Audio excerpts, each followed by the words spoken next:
الحمد لله رب العالمين والصلاة والسلام على رسوله الكريم وعلى آله وأصحابه ومن استنى بسنته إلى يوم الدين.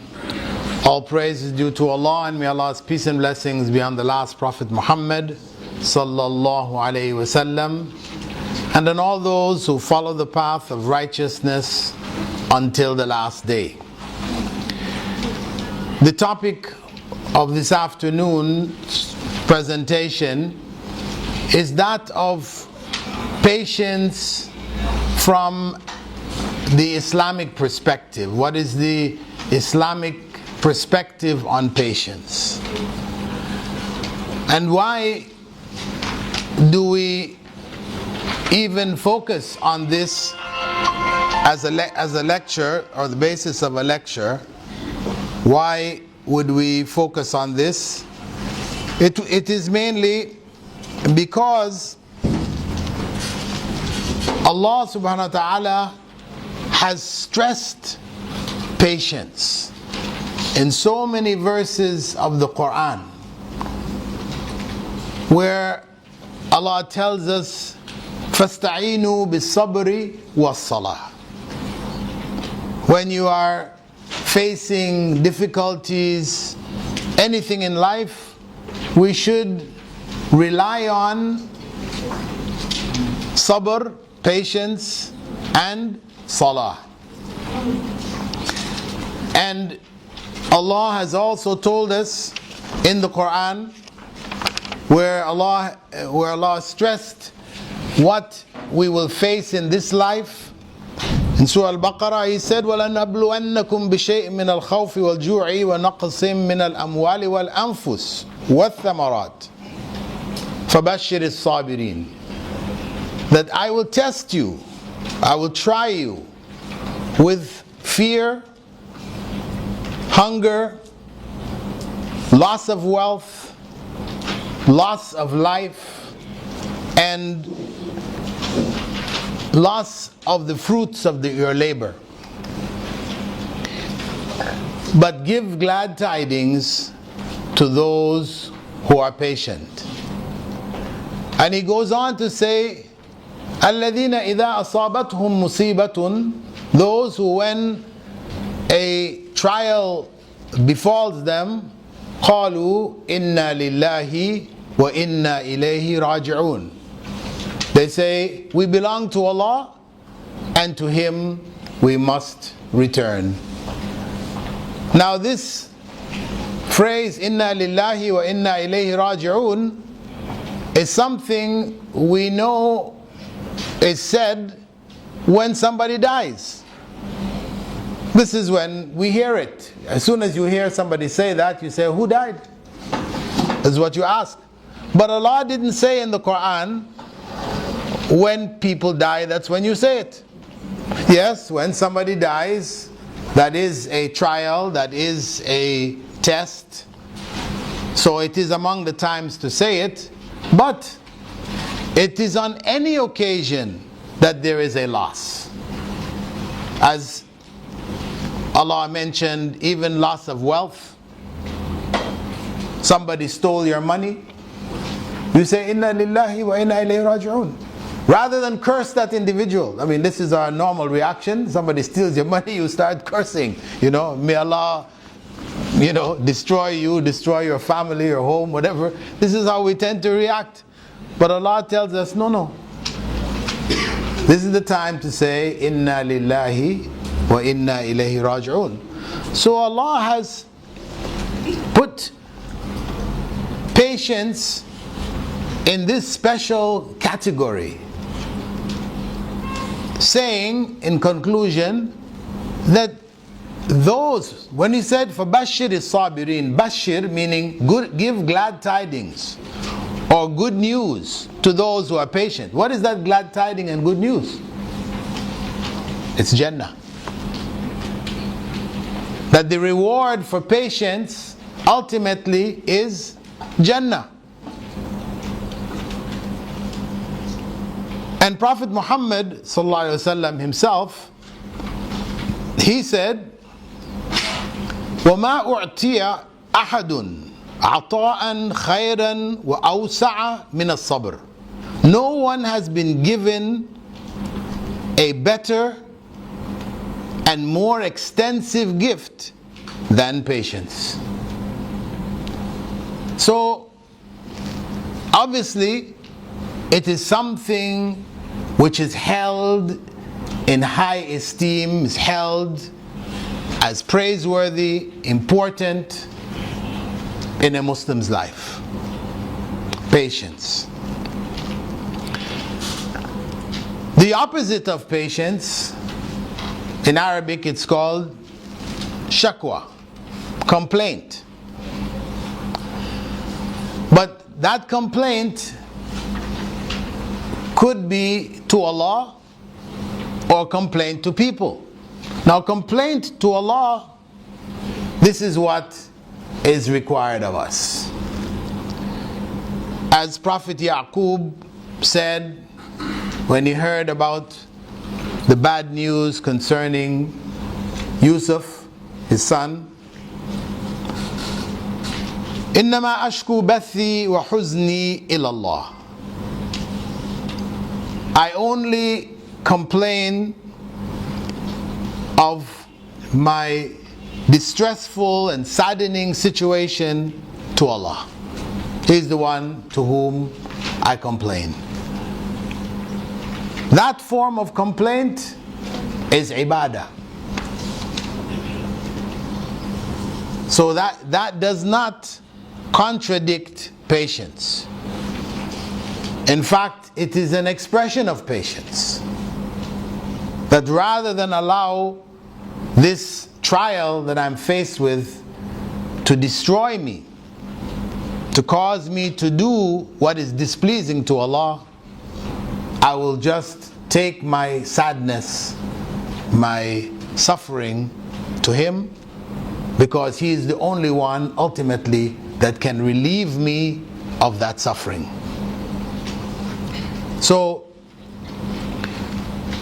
patience is not contradicted by complaint to Allah. It is enhanced by complaint to Allah. The other form of complaint, where we complain to people, that's the one that contradicts patience. Where whenever we suffer anything, we're complaining to those around us. So and so did this, that happened to me, why was this? This complaining nature that we as human beings tend to exhibit in most times of trial, to complain to those around us, those who can do nothing.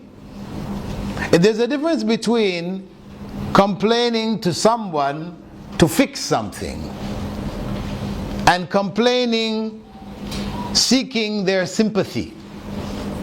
See, this is the negative one, where we're looking for sympathy from the people around us, or we're trying to turn those people around us against someone else because we have suffered something from them.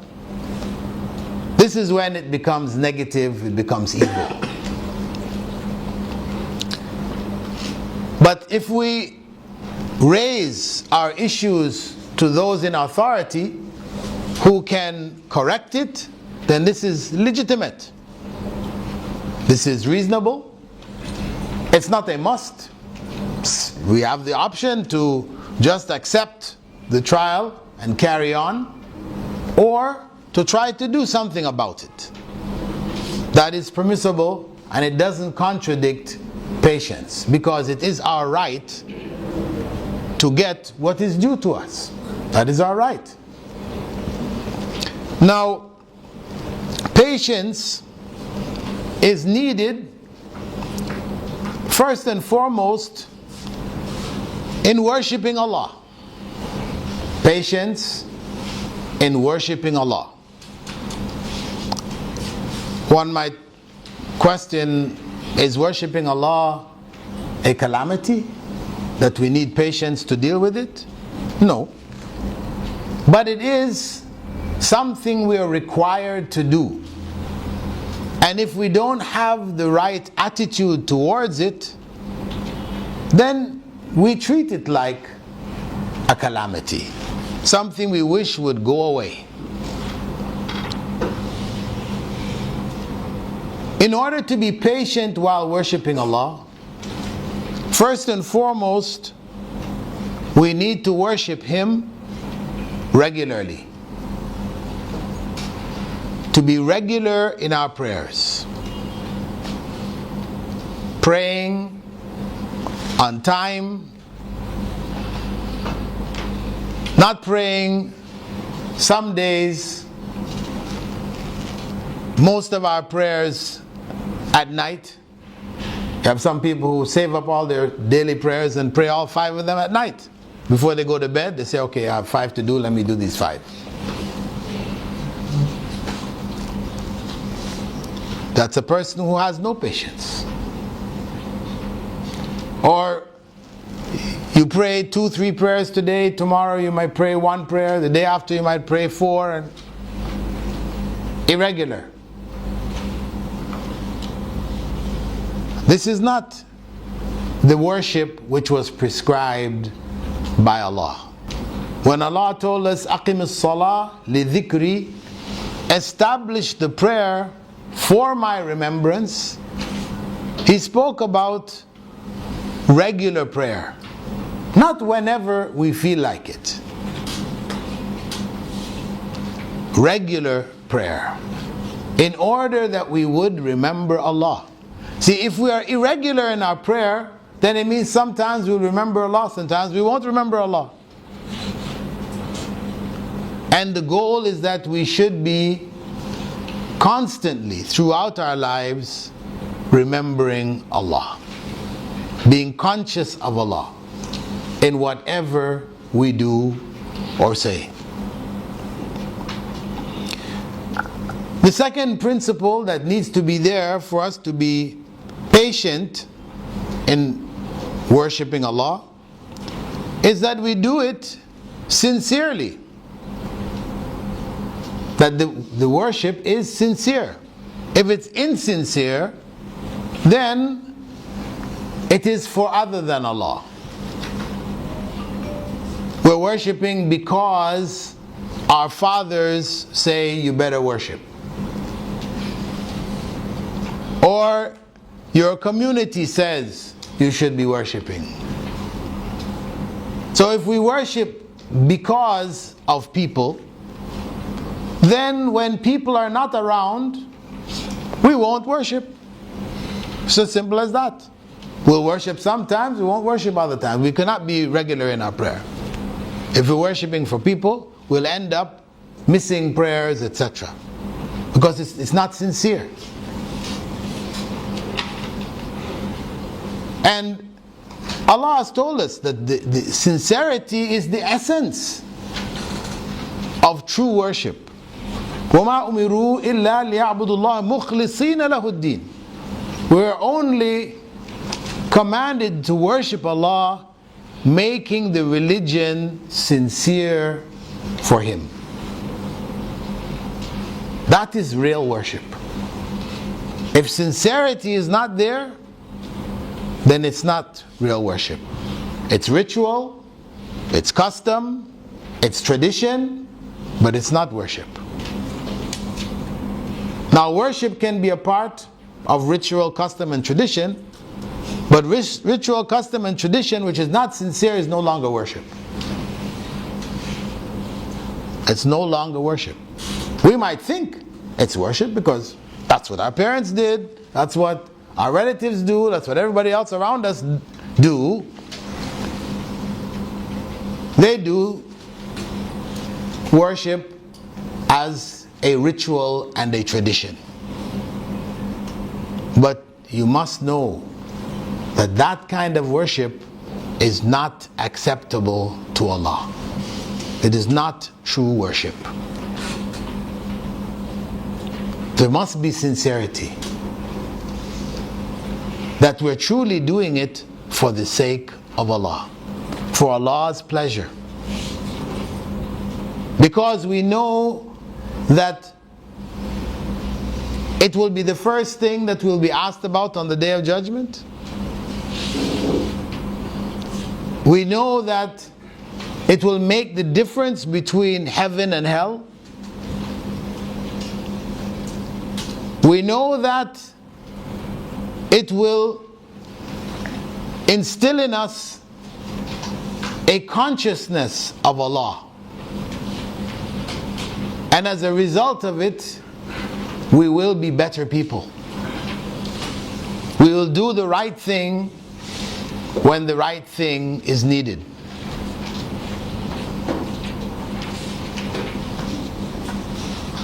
Thirdly, patience is needed in worshiping Allah with knowledge. If we don't worship Allah with knowledge, then we can end up worshiping His creatures. What happened to Christianity and Christians? Without knowledge, they became ad-dallun. And we seek refuge from being in their state with each one of our prayers. غير المغضوب عليهم ولا الضالين. The Prophet ﷺ explained that ad-dallin are those who follow what we know of as Christianity today. They worship Prophet Isa, Jesus, as God. And that is based on lack of knowledge. If they sought out the knowledge properly, with an open heart, etc., Allah would show them that this belief, this understanding is false. It is the opposite of what Prophet Isa called them to. Prophet Jesus himself worshipped Allah. So the first question you should ask your Christian friends, if you manage to get into some discussion about religion with them, and you should discuss with them, the first question that you should ask them was, who was Jesus worshiping? Maybe you might want to ask them before that, in case there is a doubt in their mind, did Jesus worship?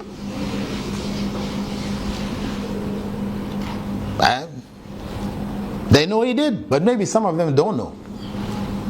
But it is there in the Gospels, in the Garden of Gethsemane, Jesus fell down on his face, making sujood, and prayed to God. They know this, most of them. So after they've said, okay, yes, he did pray. So then you ask him, because they say he is God, right? You say to them, well, you do believe that Jesus is God, right? Because there are some Christians who don't. Very few, they are considered to be deviants. You know, people like the Jehovah's Witness, the Mormons, Seventh-day Adventists. These three groups, they don't believe that, but they are not considered to be Christians by the main body of Christians. So you ask them, you do believe Jesus is God, right? That's your belief? They say, yeah. Oh, yeah. Jesus was God. God the Son. Says, okay. So if Jesus is God, who was he worshipping? This is the big question. They say you're worshipping God the Father, but you said God the Father is God the Son. Because remember, it's three gods in one, right? God the Father, God the Son, God the Holy Spirit, or the Holy Ghost, three gods in one. That's what they say, three gods in one. So how can the Son, who is the Father, worship himself. This is nonsense. Confusion. This is not religion, this is confusion. So how did that come about? It came about from a lack of knowledge. A lack of knowledge. False knowledge presented to them. They didn't have true knowledge, so they ended up worshiping God as a man. And they're not the only ones.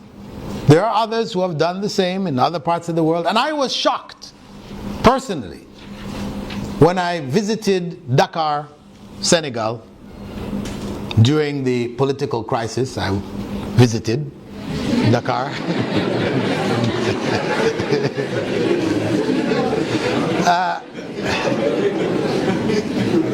When I was there and I was traveling around with some of my Senegalese friends who were taking me around the city, showing me different things, they showed me a poster of an individual and they said, you know, this man, people believe he is God and they worship him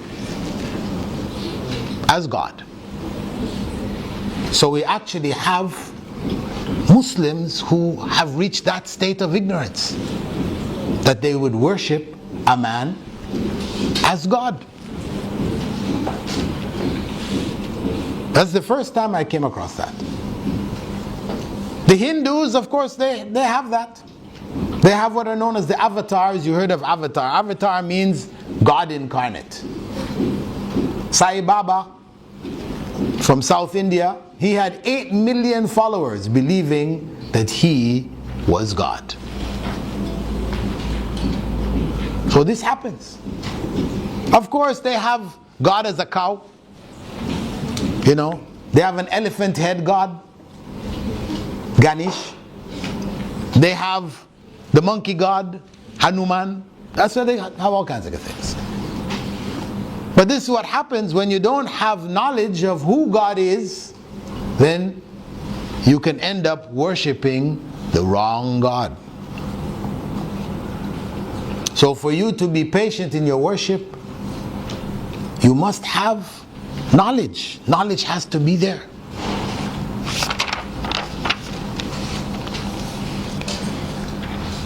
Also, patience is needed in abstaining from wrong actions, from doing haram, what is forbidden. That also requires patience.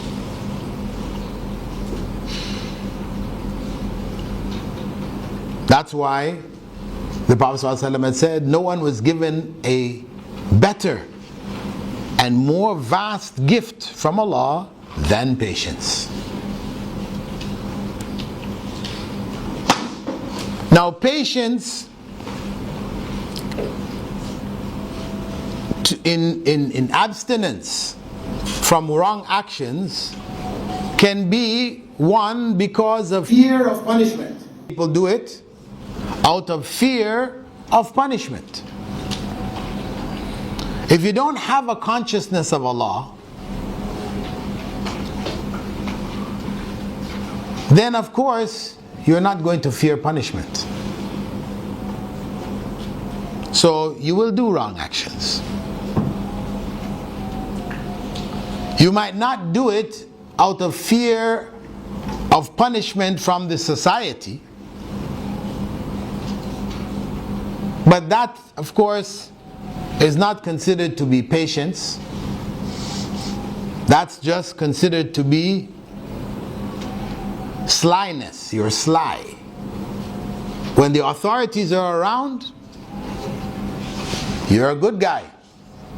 When the authorities are not around, you're a bad guy. So, that's not patience. And that quality has become widespread in society. So much so that it has become a work ethic. The cat and mouse game. When the boss is around, you work hard. Everybody sees you working hard. When the boss goes, you lay back, you relax. No need to work hard anymore. And as students of medicine, of course, the same challenge will be in front of you. You can either be a dedicated doctor or nurse who does the best they can all the time, as long as they're humanly able, or you can be the one who does his best when he's dealing with a patient who is a big person. But when he's dealing with a lowly patient, a nobody, then he just treats them neglectfully. He doesn't give them proper checks, etc. He just looks at them, makes a prescription, okay, go. No tests, no nothing, checking blood pressure or anything, just like that. This has to do with faith. If we believe in Allah, then we will do our best at all times.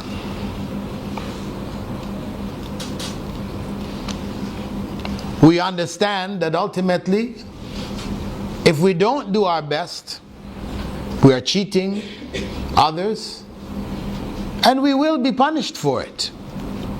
So it's also fear of punishment. But a fear of punishment which drives us to be good at all times. Because there's no time that Allah is not present.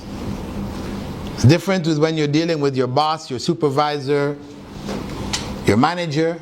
He's around sometime, not around other times. So you have room for the cat and the mouse. When the cat is away, the mice will play. You have that. But Allah is never away. So because of that consciousness, fear of His punishment here is a good thing which causes us to abstain from wrong actions.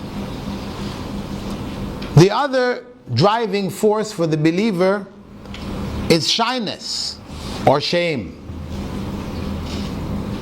Shyness, knowing that this is displeasing to Allah to do it, knowing that it's displeasing to Him, we avoid it. We feel shy. Just as, in a sense, you become shy when you're in front of your parents. There are certain things you'll do when your parents are not around. But if your parents are right in front of you, watching you, and you know they're watching you, you'll be shy to do certain things. We all experience that. Now that type of shyness is still the cat and mouse. The one with Allah, shyness before Allah, this is the highest level of faith. That we feel shy to abuse what Allah has given us. Whether it's our eyesight, our hearing, our speech, our ability to do what we do with our hands, where our feet can take us, all of this, these are blessings from Allah subhanahu wa ta'ala. To abuse these blessings by using them in things which are displeasing to Allah, this is something we should feel shy to do. And if we have that shyness, that shame, then it will make us better people.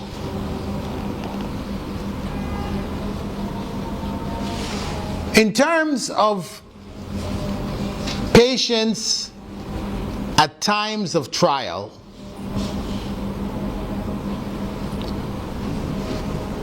and this is the time when most people think in terms of patience, when a trial has occurred, As Allah said, I will try you with fear and hunger. We can be patient at that time if we think of the reward that Allah has promised. He promised paradise. فَبَشِّرِ الصَّابِرِينَ. He promised paradise for those who are patient.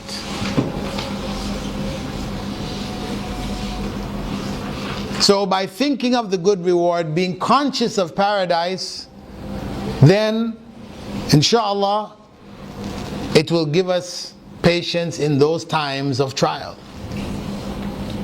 And that's why it's very important, whenever you're planning, as you're planning, you're training, you're studying here, you have goals that you have set for yourself. You want to end up a doctor or a nurse or whatever. And being a doctor or a nurse will enable you to provide for your family, to build a family, etc. To have a good life for yourself. You have that as a motivating force. You look at your future, so that keeps you connected and working to try to achieve it. And truly, if you don't have a goal, then you're not going to get there. It is important to have goals that you can plan for and work towards. Because as they say, if you fail to plan, you plan to fail. So if you don't have a plan to achieve that goal, you probably most likely will not reach that goal. So it is important. But then we as Muslims have to know what in fact is our goal in life. That goal ultimately should be for us as Muslims paradise. That should be our goal. So if we keep paradise in mind, whenever we're doing anything, saying anything, we ask ourselves, is this going to help me get to paradise? Or is this going to stop me? Is this going to be a hurdle? Is it going to be a hindrance for me to get to paradise? We judge things, whether we do them or we don't do them, according to that principle. What is to come? Will we achieve that goal? If we use that, then inshallah it will help us to be patient in times of trial. So we think about the reward to come.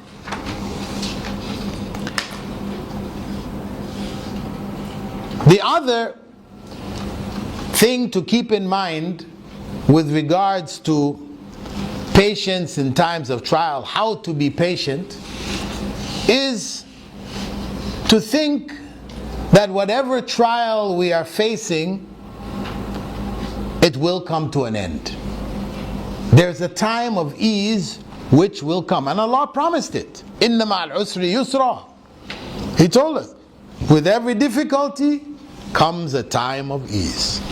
And He repeated it, stressing, for sure, with every difficulty there will come ease. So as long as we can keep that in mind, then it will be easier for us to bear the trial that we're faced with at that moment in time. And we should understand, ultimately, that patience in adversity, and that's the time of trial and difficulty, etc., that's the one we were just talking about, is easier than patience in the times of ease. Most people don't even think about patience in the times of ease. We just think of patience in the time of adversity. But Prophet Muhammad ﷺ, he told us that patience in the time of ease and in the time of adversity is what distinguishes the believer from the rest of creation, which makes him or her unique. And he said in a very famous hadith concerning this issue of patience in times of difficulty and ease, he said, عَجَبًا لِأَمْرِ الْمُؤْمِنِ. The affair of the believer is amazing. إِنَّ أَمْرَهُ كُلَّهُ خَيْرٌ. All of his or her affair is good. إِذَا أَصَابَتْهُ سَرَّاء شَكَرْ وَكَانَ خَيْرًا لَهُ. If good comes to him or her, they are thankful to Allah, and it's good for them. That is patience in the times of ease. They are thankful to Allah. They appreciate, they are conscious of Allah. وَإِذَا أَصَابَتْهُمْ ضَرَّاء. And if evil befalls him or her, if bad times come, صَبَر وَكَانَ خَيْرًا لَهُ. He is patient, and it is good for him or her. This is the description that the Prophet ﷺ gave of the true believer and what makes him or her amazing. Times of ease, he spoke about that first. Being grateful in times of ease. As we said, that is much more difficult than being patient in times of adversity and difficulty. Patience in the times of ease is most difficult because it is at this time we easily forget Allah. We're so happy. We got what we wanted, we got what we were striving for, etc. We got it, we're so happy, we're just delirious with happiness. And we forget Allah. What did the Prophet ﷺ do when that good came to him? First thing he did was sujood. He prostrated. Sujood ash-shukr. That was his sunnah muakkada. He always used to do this. That is to keep us in the right frame of mind, to remember to thank Allah when that good comes. So we need to bring that back into our lives. I'm sure most of you don't do it, right? Huh? Who amongst you made sujood ash-shukr this last week? Put your hand up, please. One hand. That tells us where we are. This is reality. This is something which is very important. We need to bring it back into our lives to be on the correct path. So, this challenge is before us to be patient. And one may ask, but the Prophet ﷺ said in the beginning that whoever has been given patience has been given this great good. Meaning they're naturally patient. How many people do you know who are naturally patient? Very few. And people might say, but that's not fair. At least that few got that patience. You know, why didn't we get it? Well, the point is that when Allah gives you something that other people don't have, then He'll give you something which other people have. You know, He'll put that as a trial for you. That okay, maybe you might be patient, you have this patience, but you know, you are not loving. For example, you're not a loving person. But being a loving person is also a huge reward behind it. As the Prophet ﷺ had said, Man la yarham, la yurham. Whoever is not merciful, loving of people, looking out for other people, will not find mercy from Allah. So it means it's very serious. So though you have this patient thing, which is beautiful, wonderful, you got another trial. So Allah is fair. And the Prophet ﷺ, he taught us how to be patient. If we haven't, like most people, been given patience. That is the last point. Inshallah, we're ending the lecture. He said, وَمَنْ يَتَصَبَّرْ يُصَبِّرْهُ اللَّهُ. Very simple. وَمَنْ يَتَصَبَّرْ يُصَبِّرْهُ اللَّهُ. What does that mean? It means that if you pretend to be patient, you're not patient. But you pretend to be patient. You strive to be patient. At least externally, everybody sees you as patient. Even though inside yourself, you're ready to explode. Some people might say that's hypocrisy. No. This is the advice of the Prophet ﷺ. You pretend to be patient. Eventually, it will become natural. In the beginning, it was pretense. But the more you do it, the more the pretense goes, and it becomes a natural way for you until it becomes your habit. And everybody can do that. So it is possible for everybody to attain it, but we have to work for it. We have to strive for it. We have to gain it. And as we said, the reward is so great. The ultimate reward is paradise. None of us should consider this below us, not worth making time and effort for. We should know ultimately that this each and every believer, every Muslim must strive for, must achieve, because there is no way to paradise without it. Barakallahu feekum. Assalamu alaikum wa rahmatullahi wa barakatuh.